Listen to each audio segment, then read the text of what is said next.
सन 1988 में अपनी मां की मौत के बाद एक छोटा बच्चा पीटर क्विल धरती से उठा लिया जाता है स्पेस पायरेट्स की गैंग रिवेंजर्स द्वारा, जिसका लीडर है यांडू।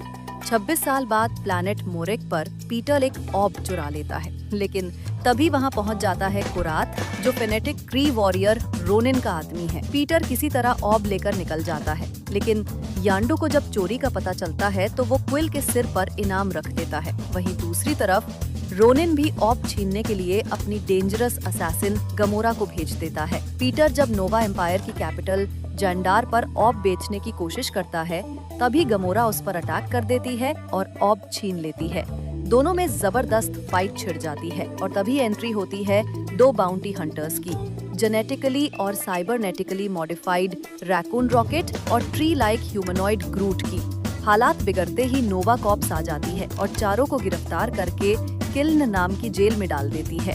वहाँ एक स्ट्रॉन्ग कैदी ड्रैक्स गमोरा को मारने की कोशिश करता है, क्योंकि रोनिन ने उसकी फैमिली को मार दिया था। पीटर ड्रैक्स को समझाता है कि गमोरा ही रोनिन तक जाने का रास्ता है। गमोरा बताती है कि उसने रोनिन से गद्दारी कर दी है। वो नहीं चाहती कि ऑब की पावर से रोनिन पूरी दुनिया तबाह करे, जिसकी शुरुआत जेंडार से होनी थी। गमोरा बताती है कि उसके पास ऑर्ब का एक खरीदार है। फिर पीटर, गमोरा, रॉकेट, ग्रूट और ड्रैक्स सब मिलकर जेल से भाग निकलते हैं। उधर रोनिन गमोरा के पिता थेनोस से मिलता है और उसकी गद्दारी की बात करता है। इधर पीटर और उसकी टीम ड्रैक्स के साथ अपनी शिप मिलानो में बैठकर पहुंचते हैं नोवेयर, एक क्रिमिनल आउटपोस्ट जो एक विशाल सेवर किए गए सेलेस्टियल के सिर में बना है। वहीं नशे में ड्रैक्स गुस्से में रोनिन को बुला लेता है। दूसरी तरफ पीटर की टीम गमोरा के कॉन्टैक्ट कलेक्टर से मिलती है। कलेक्टर ऑब खोलता है और दिखाता है कि उसके अंदर छिपा है इन्फिनिटी स्टोन, अनगिनत ताकत वाला पत्थर, जिसे सिर्फ सबसे पावरफुल प्राणी ही पकड़ सकते हैं। तभी कलेक्टर की असिस्टेंट स्टोन पकड़ लेती है और भयंकर धमाका हो जाता है, जिससे पूरा आर्काइव तबाह हो जाता है। इसी दौरान रोनिन पहुंच जाता है और आराम से ड्रैक्स को हरा देता है। बाकी सब भाग जाते हैं, लेकिन पीछे पड़ जाती है गमोरा की बहन नेब्युला। नेब्युला गमोरा की शिप उड़ा देती है और रोनिन के लोग ऑब छीन लेते हैं। पीटर यांडू से कांटेक्ट करता है और खुद गमोरा के पीछे स्पेस में कूद जाता है। हेलमेट देकर उसकी जान बचाता है। यांडू आकर दोनों को उठा लेता है। इधर रॉकेट, ड्रैक्स और ग्रूट यांडू की शिप पर हमला करने की धमकी देते हैं ताकि पीटर और गमोरा को छुड़ा सके, लेकिन पीटर यांडू से डील कर लेता है और उसे समझाता है कि वो लोग और वापस ला सकते हैं।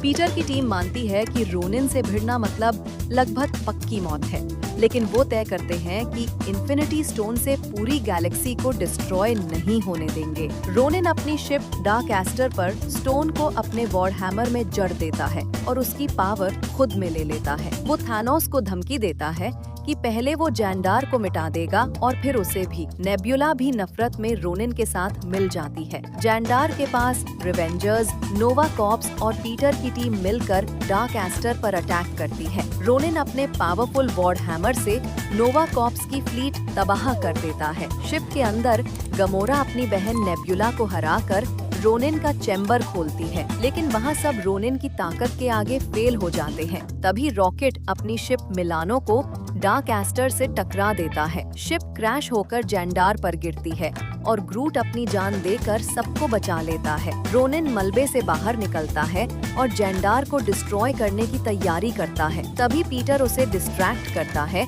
और ड्रैक्स, रॉकेट मिलकर उसका वॉर हैमर तोड़ देते हैं। पीटर स्टोन पकड़ लेता है और गमोरा, ड्रैक्स और रॉकेट के साथ उसकी ताकत शेयर करके रोनिन को मार गिराते हैं। बाद में पीटर यांडू को एक कंटेनर देता है जिसमें नकली स्टोन होता है, जबकि असली स्टोन वो नोवा कॉप्स को सौंप देता है।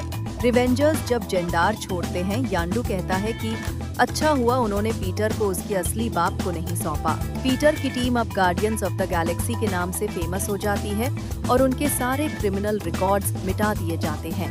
पीटर को पता चलता है कि वो आधा इंसान है और उसके पिता किसी प्राचीन अज्ञात स्पीशीज से है। आखिर में पीटर अपनी माँ का आखिरी गिफ्ट खोलता है, एक कैसेट टेप जिसमें उसके फेवरेट गाने हैं। गार्डियंस ग्रूट के नए पौधे को लेकर दोबारा बनी मिलानो शिप में निकल पड़ते हैं। पोस्ट क्रेडिट सीन में कलेक्टर अपने तबाह आर्काइव में बैठा है, जहां उसके पास बस 2 जिंदा कलेक्शंस बचे हैं, एक कॉस्मोनॉट डॉग और एक बोलने वाला डक, जिसे लोग कहते हैं हावर्ड द डक।